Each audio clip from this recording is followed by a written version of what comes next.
Before the 2022 season, the Seahawks made a sizable, significant move in the scope of their organization and the future of the franchise when they sent Russell Wilson packing to the Denver Broncos so that way he could not cook pilot light off in the mile-high air of Denver.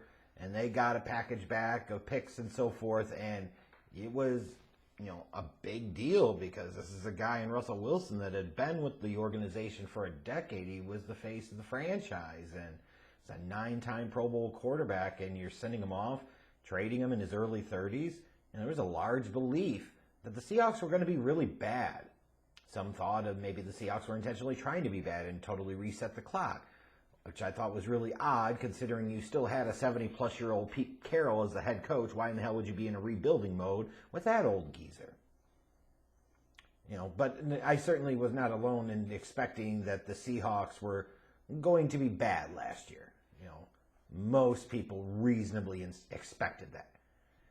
And, that's why they play the games, because instead of what a lot of people thought was going to happen and the Seahawks were really bad, instead, the Seahawks were solid. Geno Smith was a bit of a revelation, and Seattle ended up with a winning record, finishing 9-8 and making it to the playoffs. Now, of course, they got to the wild card round, and they got stomped up pretty good by the 49ers, but when you're talking about a team that had just traded away their star, potential future Hall of Fame quarterback, they come back and watch him suck in Denver, and meanwhile your team with a journeyman quarterback in his 10th season in the league and Geno Smith goes to the playoffs?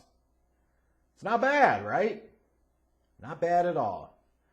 So the reality did not match the expectations. In the Seahawks case, I guess this was in the positive, but that depends, right? Because when you look at the offseason, one of the first things they did, they gave Geno Smith a sizable 3-year contract to be their starter, and you look at it and you say, okay,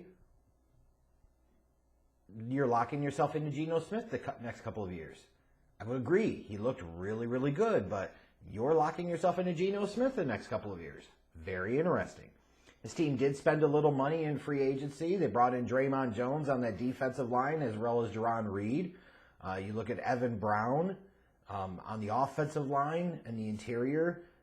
Guys like Julian Love, they brought back Bobby Wagner. So, this is a team that when you look at them, they certainly did what they do, which is invest in their defense, which, it's not the first time they've done that, right? And they will continue to do so as long as you're talking about a Pete Carroll coached and a John Schneider-led front office. They're always going to sit there and prioritize that defense. And they've had a lot of success doing that, but it is what it is. In terms of the draft, you saw that prioritization on the defense again because I think they caught everybody off guard by taking Devin Witherspoon with the 5th overall pick. I think most everybody, myself included, certainly had Witherspoon going 6 to the Lions, and instead that didn't happen.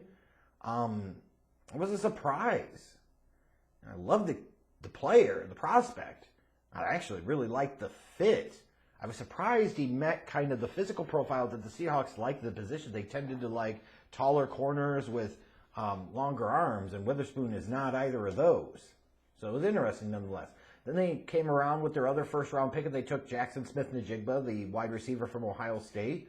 Didn't play much in 2022 at Ohio State, but now you bring him into a situation where he's a slot guy. He could be the third option in the passing game. That's pretty damn nice.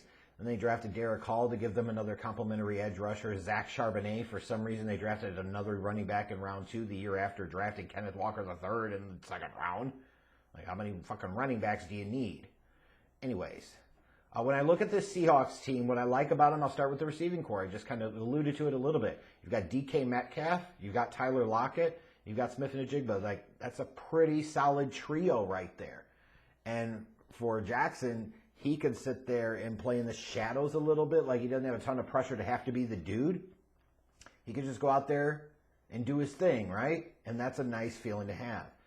You certainly can also assume that this Seahawks team is going to be able to run the ball. Like I said, you've got Kenneth Walker coming back. You've got Zach Charbonnet, this year's 2nd-round pick in the fold.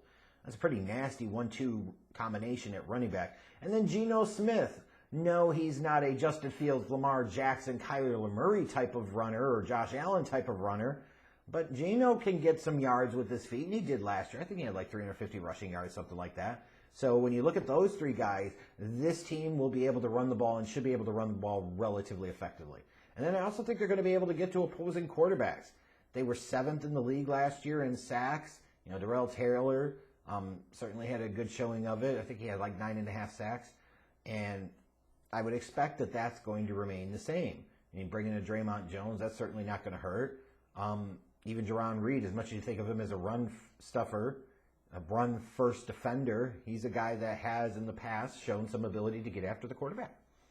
In terms of question marks for this roster, I look at the run defense. I do agree it might get better with Draymond Jones and Jerron Reed there in the middle, but it's still a question to me for sure. I look at their offensive line, and, you know, I still don't think it's anything to write home about. It's better than it had been in some previous years, but I don't know that that's saying a whole lot. But the biggest question I have for this team is Geno Smith, and I was so happy for Geno last year.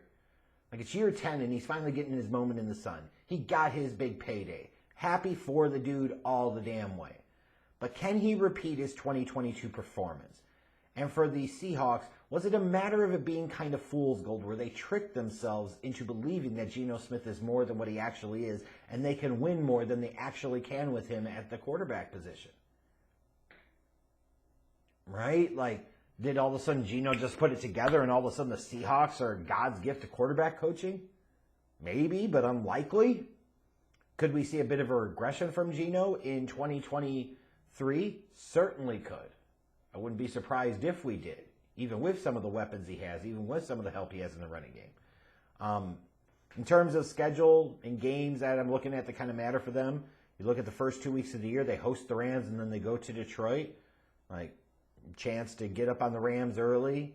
That's a tough road matchup against the Lions. Last thing the Seahawks want to do is start off 0-2, but that certainly could be a possibility.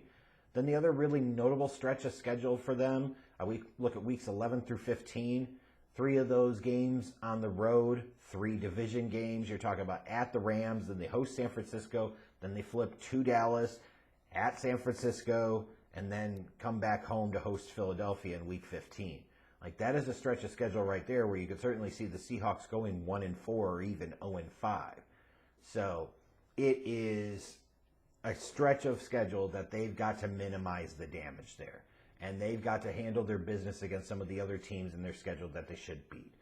In terms of the Seahawks, I'm sure there are going to be some people that are picking them to win the division, some people that are picking them to go second. I'm going to pick them to finish third. Like, their schedule at certain points is a little tough. And I'm not 100% sold on the offense is going to be the same as it was last year. I'm not sold on Geno Smith being the same as he was last year. So I think that this is a hovering around 500-ish type of team, 8-9, and they're going to end up finishing third in the NFC West.